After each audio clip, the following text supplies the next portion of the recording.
Hello, chess lovers.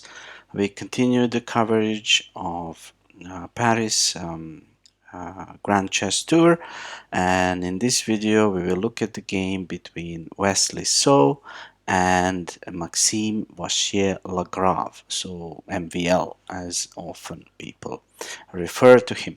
So let's start with the opening moves. We have d4, knight f6, c4, g6, knight c3, d5. So many of you probably know this is called the Grunfeld defense. It's a very theoretical opening and not really recommended for beginners, but let's observe what these grandmasters had in mind.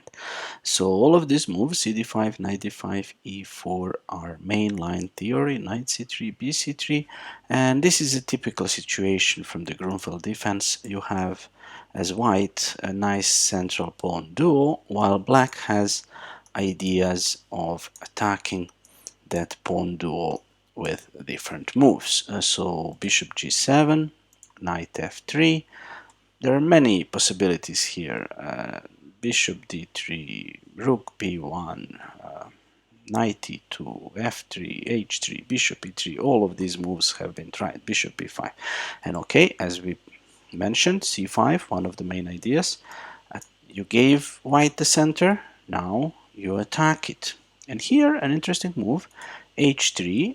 So the idea of this move is to control the g4 square so that the black bishop cannot come there and pin the knight, and that knight actually supports the center. So that's why white played h3. He didn't have to do it. He could have just developed his light square bishop or dark square bishop, but it's one of the variations. Black castled.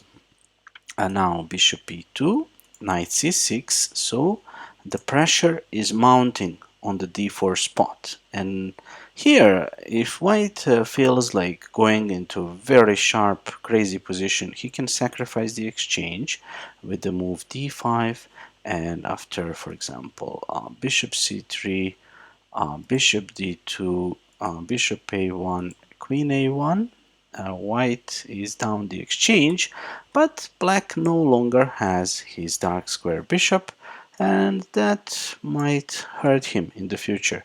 And the position is totally unclear, and probably black is slightly better, but in practical play, very hard to play. So it's completely possible to go for a variation like this. Wesley So didn't have to do anything with those kind of positions, so he just protected his d4 spot with bishop e3. Okay, so black took cd4, cd4, and now you can see these pawns, they look very nice, so you have to somehow attack them. And one of the typical way of attacking them is with the f pawn.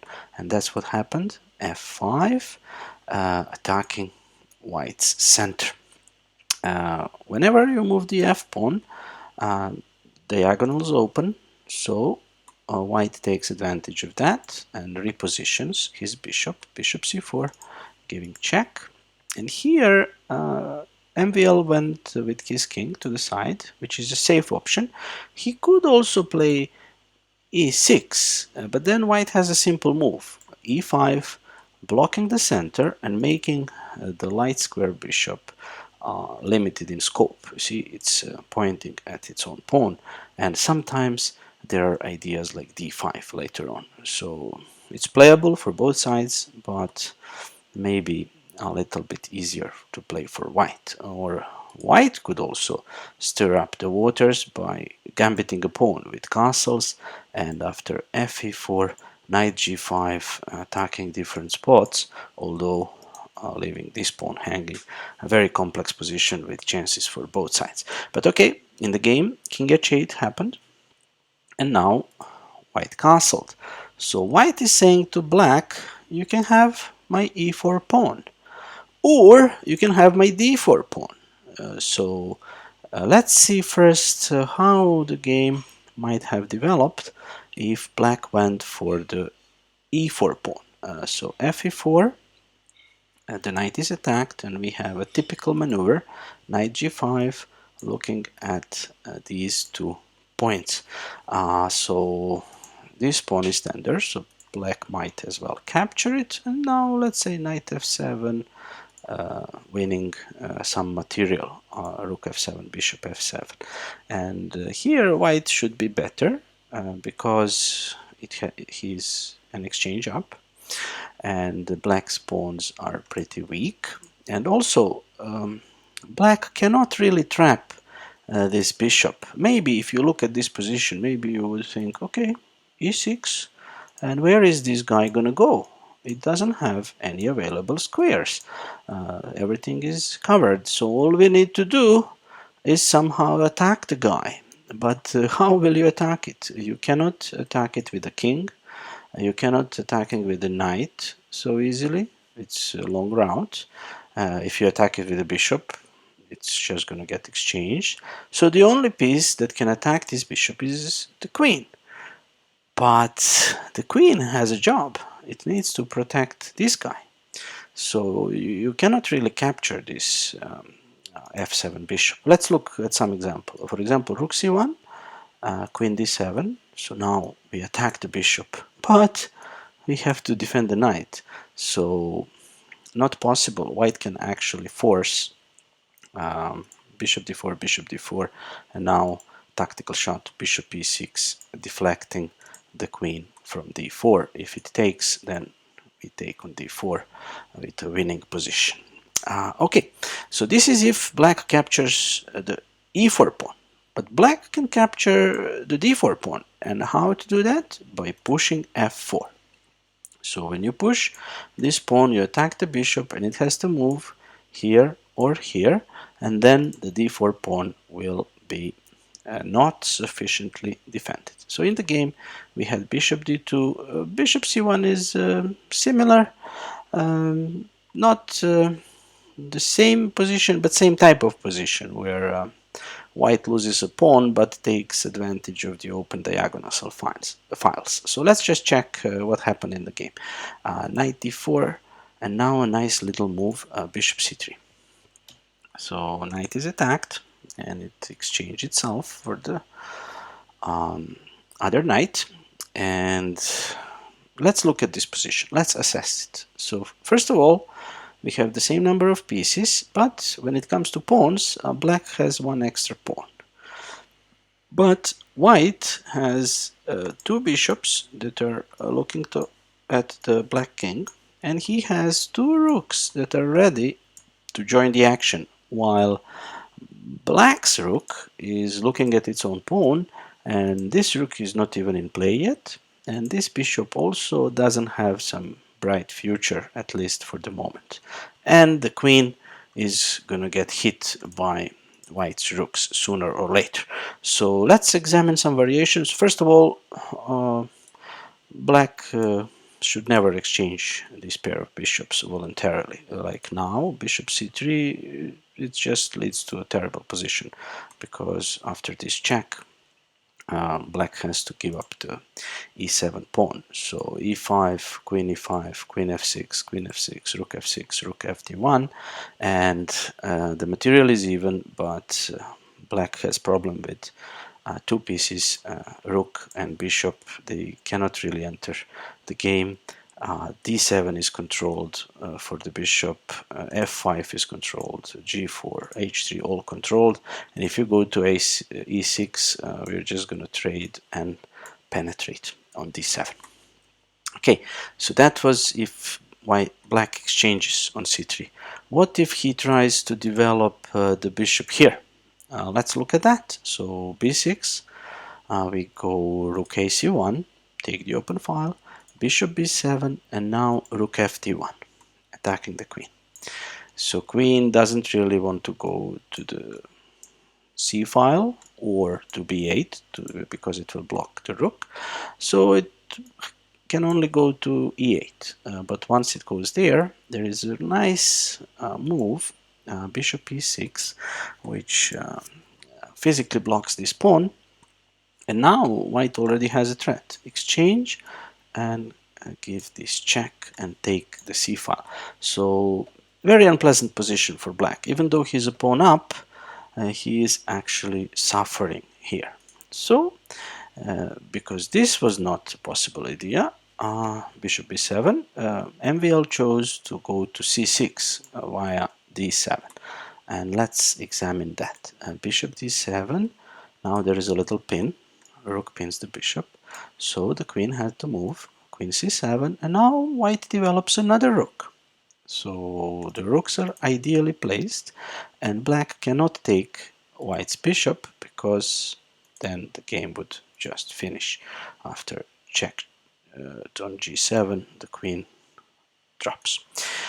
Okay, so black introduced his rook into the game, and now white switches plans. So even though for him it was beneficial to exchange here, now black is maybe ready to do so. So white steps aside and attacks the e7 pawn and also looks at this rook through the pawn. Black continues with his plan of deploying the bishop to c6, and now nice move, bishop d5. So white wants to get with his pawn to d5 and then maybe create some chances with this pawn. And here a nice move would be bishop d7 to protect along the 7th rank and avoid any tricks with this bishop. But okay, MVL chose queen e5. It's similar, he just switched the order of moves a little bit. Rook c5, looking at the queen, threatening a discovered attack. So bishop took, and we get our ed5 that we mentioned. And here there is a threat. There is a threat of advancing and then taking on e7 and luring a piece on e7, which is gonna be on the same diagonal where this rook is and creating some tactical issues. So that's why it would be recommended for black to go back with his queen to avoid any discovered attacks along the 5th rank. And let's say white attacks e7, just rook d7. And this would be the transposition that I talked about before. But he didn't do that. MVL chose to go first with his rook, and it looks like everything is covered, but there is a small problem. That is d6. So we attack the queen and we attack the pawn.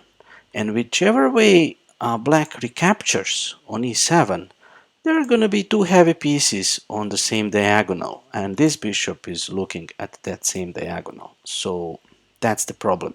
There is a defense to all this, but it's tricky, and let's see if MVL finds the defense. So next move was queen e6, removing the queen from the attack, and as I mentioned, exchange on e7. Okay, black took on d1, queen d1, and queen e7. And this is what I was talking about. So queen and rook are on the same diagonal with the bishop. So if we somehow attack them, some trouble might happen. So white, Wesley So, did just that. Rook c4, opening the bishop and defending it at the same time. And this is the position where you should try to find a key defensive move. So your queen is attacked, and behind it there is a rook. So if you just retreat randomly, white is gonna capture your rook. So you need to find a move that retreats the queen, but also does something else. And that move was queen f7. So you leave your rook hanging, but you attack white's rook. Yeah. So we are having mutual attacks here, and this would lead to a dead draw. For example, bishop f8, queen c4, bishop g7, king g7, queen d7, king h6, queen b7, queen a2, and actually black has an extra pawn here. So after queen e7, white could hope for some sort of perpetual along these squares. But MVL didn't choose this move. So he decided to remove one of these two pieces, but he chose the wrong one. So he went rook d8. So yeah, you can say, okay, he's attacking white's queen. So if white captures, black would capture. But actually, white has a winning move here, and that is rook c8. Very nice tactical shot, because now both queens were hanging, but white queen is not hanging anymore because there is a pin on the 8th rank. So, for example, if black takes the rook, then rook is no longer attacking the queen, so we can just capture black's queen. And if queen takes the bishop, sorry, then after queen d8, black is just a rook down, and this is just game over. So after rook c8, black MVL actually resigned, and with this victory, Wesley So went into a leading position. So this was from round 8, I believe, and after this round there was one more round, and then they went to blitz games. I'm not going to be covering the blitz games, but instead I'm going to switch to another tournament, because in my opinion blitz games are, although these are great players, um, they are a lot of time filled with many bad moves and many mistakes. So even though there are some exceptions, I personally don't like to analyze them that much. All right, thank you for watching. I hope you enjoyed. I hope you learned um, a lot from these videos, and if you like the content, please um, comment, share, like, and subscribe. See you again. Bye.